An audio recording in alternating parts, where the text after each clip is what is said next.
Welcome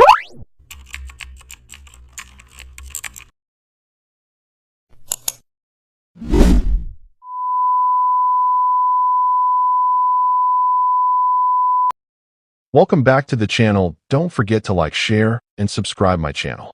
Today we are explore how to create business showroom visual confidence using adaptive wide angle in Photoshop. I open Photoshop and load a showroom image captured with a wide lens.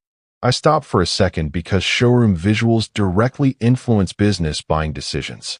The space looks bigger, but the walls feel slightly bent. I duplicate the layer first to stay safe. I open Camera Raw filter and select adaptive wide angle.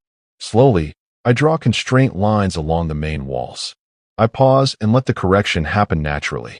I add another line along the floor edge to ground the image. I zoom in to inspect products and brand logos. Everything starts feeling stable. I slightly fine-tune the scale to keep real.